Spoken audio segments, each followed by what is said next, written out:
out, but if it's hard to comp out, you know, I have like 10 to 12 really good cash buyers that I'll be like, hey, I don't have this under contract, but go look at it and you tell me what you pay for it. And then I'll go back and negotiate lower, right? You know, I've done that too. So, yeah. You do that with your cash buyers? Yeah. You know, especially like if it's something obscure in Flint where I don't really know a lot. What I take from that is he's building relationships, real intentional relationships, because that's risky. Oh yeah. Oh yeah. It is. You gotta know your cash buyer. Yeah. If you guys know like Ethan Levine up in Flint, I do that with Ethan or Mike Kennedy all the time. I trust those guys, but that's because we build relationships. Yeah. Yeah. So getting started, what would be a good marketing strategy? Anything you do consistently, day in and day out. Yeah, that's Literally. What'd you say, Eric? Anything that his question was, what do you do to get started with generating leads? Yeah, well, marketing. Or marketing. Yeah. So you're marketing to generate leads, and yeah, you find one marketing source that you can do day in and day out, just do it. Yeah. Yeah. You'll get the phone to ring, you'll build up clientele, you'll get appointments, you'll get contracts. I always tell people I coach, and I don't do this, but I don't think I have the courage to do it. But if you can walk around with a sticky note with your phone number on it, you know, you can get it printed. You know, we buy houses fast for cash, you put your phone number on there, you know, and you door knock and you leave that on that door. I think that's the quickest way to get deals.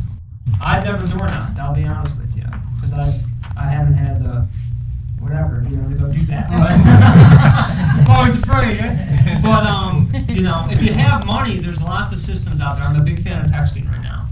That's the favorite. Like but it's not cheap. Yeah. And that's You're at least talking 600 with skip tracing, you know, a little bit more to do that a month. You know, it's not cheap. Yeah. And usually that'll determine what you do as far as marketing. You got more time or you got more money. Yeah. If you got money, you do this. If you got time, you do this. If you don't have either one, you're kind of. Yeah, I mean, if you don't have well, yeah, you got a whole different problem. Yeah. Either one. But yeah, if you got time, no money, door knock, skip trace, drive for dollars. If you got a lot of money, Google AdWords, direct mail, text messaging, that type of stuff. Facebook ads. Facebook ads aren't extremely expensive. It's also Facebook ads. About 3-4 months. How did it work for you? Did you get some good leads? I did. Yeah, I did. Because the follow up is everything. Yeah, yeah. Because at first I just had a bunch of people, a big old list, and wasn't nothing happening. But I kept this list, and I'm still working off this list right now. That's a great point. Any list you ever get, never throw away. Yeah, I just had some old ones. Yeah, I just had one. We'll throw them with the cold caller, and you never know, it'll pop. I had a brick bungalow that I, about a year ago, it was an out-of-state owner, and she wanted like 50 grand for it. I might even offered her 40 back in the day, a year ago. And so I called her again, and I was gonna pay 40 again, it was worth it. But I asked her the question, what will make you happy? She said $30,000. I was so happy. That's why you never say the price first. You always ask. Yeah. So when she said that, yeah, so we got the deal done, and I think I sold it for 48, something like that. You know, so that was a really nice Always follow up because I got a house given to me that way. Same way he was talking about. Talked to the lady about a year, called her back. She said, you know what? Come take this thing off my hand. That was just recent. Yeah. And that's why follow-up's such the key. She said, come get it, just take it, you know. I mean, it wasn't a great house. It wasn't like it was, you know, but it was a house, you know. I made $3,500 from it, so good story. If you guys could pair up and give me an example, like you two could be the buyers and maybe you two facing them like you the sellers, and really show me some Q&A, like what a buyer would go through and a person that's selling would really go through in the field. Because I'm hearing you, but sometimes a viewer might want to see some real life. I mean, maybe you four could break apart and give us example of something like that. You want to know what? I can answer that a little bit. Todd does cold calls all the time where you go to his class and sit there and do calls. And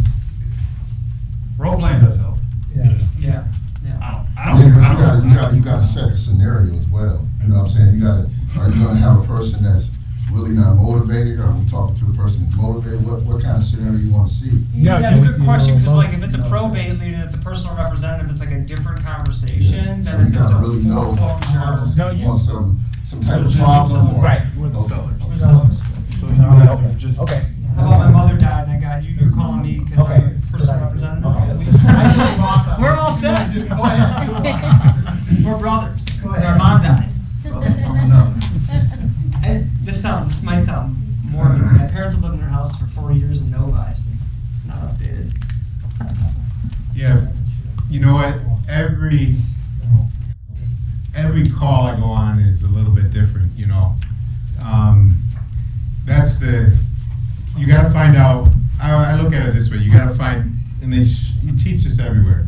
You got to find out if they're motivated, why they're motivated to sell, when they want to sell, like their timeline. If they say 6 months from now, guess what? I'm not running out to that house.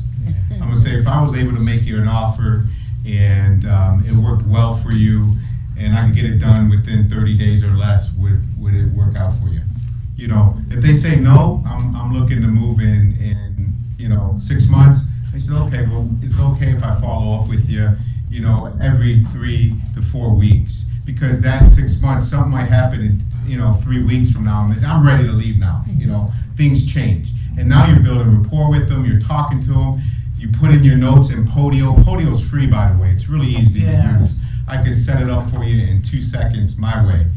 He could probably set it up a way better way, but my way would work. So It's what you use. It's yeah, you use it. I'm using it. Yeah. So, and I'll put in notes in my Podio that they have a daughter. They're 12 years old. They're doing this. They're doing that. Whatever they tell me, I'm going to put in there. So when I talk to them in 3 weeks, how's your daughter doing? Or I know you're having problems with your car. Did you finally get it figured out? Whatever the note is. All right. So that's this basic, rapport building 101. So like I said, every deal is different. There's a way of doing it. I learned something today on a podcast.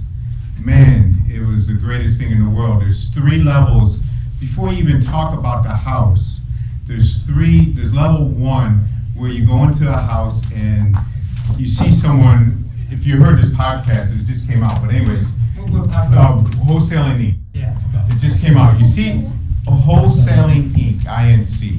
So if you see a picture of someone that just they went to and bungee, they did some bungee jumping and got their picture, right? You don't go and say, oh, you went bungee jumping? Was it fun? You don't ask like simple questions. You ask, oh my goodness. How you ask open-ended questions like, how did you get the guts to do that? Let them talk about it. You say, man, I wanted to do that so bad, but I don't think I could do it, right? So you're just talking about basic things. That's level 1. Level 2 is, now, let's say, and this is exactly how he explained it.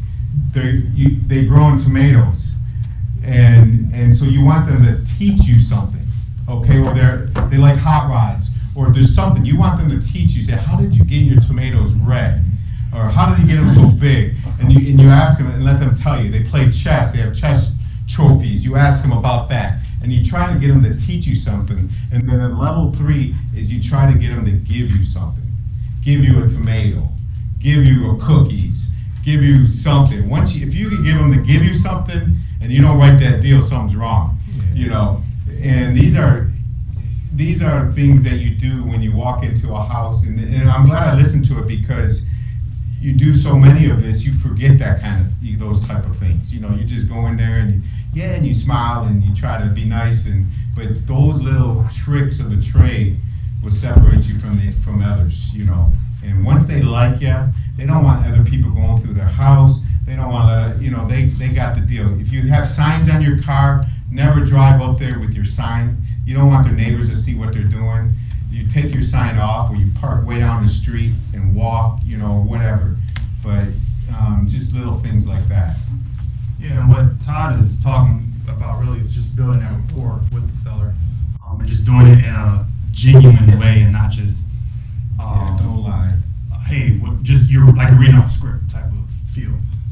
But really, what you're looking for is, like you mentioned, that motivation, and then you also want to find out if they have equity.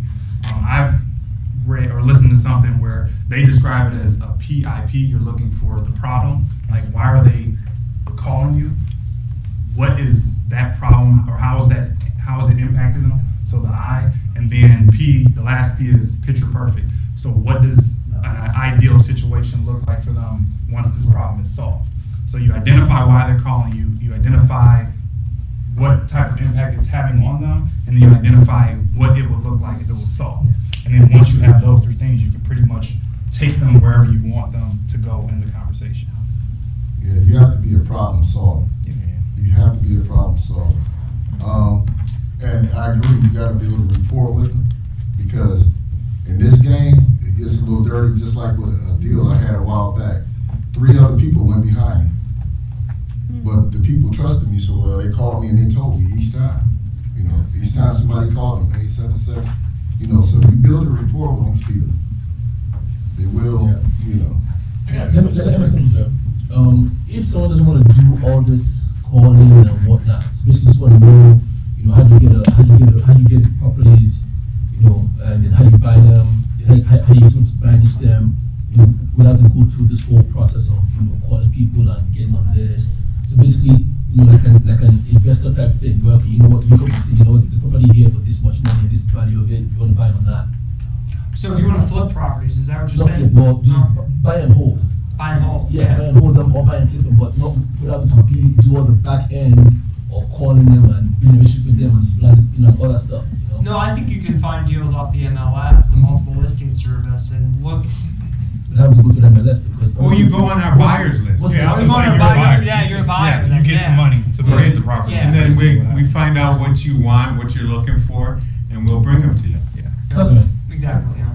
Some of the best deals I ever got in real estate was from wholesaler and from buyer brokers. So really going to like the renegade meeting and meeting people like this is where you can Exactly. get that, because it's small dollars is what they're making compared to your investment, you know. Do you got a card? I'll get you, if you got your email, just send it. I'll write my email. Yeah, it's Jeff@investmentjeff.co for email. I got a question Yeah. for you. Regards to the land contracts, walk us through one that you do. Tim, you do a lot of land contracts on wholesaling? Well, no, I don't do a lot. I just really started. This is like my fourth one. It's just something I came up with deals that I couldn't get done. Contemporary wholesaling. Can you explain what a land contract is? Oh. Just in case someone doesn't know. Well, land contract is just a contract between the owner and the buyer. It's holding the finances. The buyer is holding the finances. You know what I'm saying? Yeah. Instead of. How are you getting paid on it? Well, I tell them what my commission is up front to do the whole deal. So he'll. So you're setting the deal up, finding. I'll bring the okay. I'll have the seller and I'll have the buyer as well. You know, bringing them together. I handle all the documents. Everything is done through the title company. I scan the people that's buying the properties. That's pretty much it. So I he'll know that ask was different. for. I can talk a little bit more about Yeah, how. one second. Yeah. So he'll say, look, you need $7,500 to get into this land contract. This is what your payment's gonna be. This is how many years it's for. And the seller knows also. And the seller already knows the seller's gonna get $5,000 and Fred's gonna get $2,500 of that land contract. The down payment. Yeah. So he'll It's get really on the down of the payment. down payment. So is that You're marking a up the certain down property that you would do where it's kind of like the seller doesn't want to lower their price, but they'd be willing to sell for a certain amount, and then you're getting paid on finding that buyer, so. Did you sell them to buy and hold investors, or did you sell them to owner occupants? Both. I've done it to both too. That's why I was curious. Yeah, it's interesting. It's a little different. Yeah, with going buy and to it. hold, and then somebody that wants to live there. You know, it's just a little different because investor is looking for more of on my end, looking more of a lower monthly payment. So they can cash flow Yeah, to so the they can rental. cash flow it. Yeah. Whereas somebody staying there, you know, it can be like a rent to them. That's I fine. was just gonna say that principal and interest payment can be equal to what the market rent And is it is. to an owner, Yes, it's to like an owner 50 buyer. bucks under. That someone's gonna live there is what I'm trying to say, an owner occupant. Better because no maintenance. Yeah. Yeah. No maintenance, no taxes. Yeah. No taxes.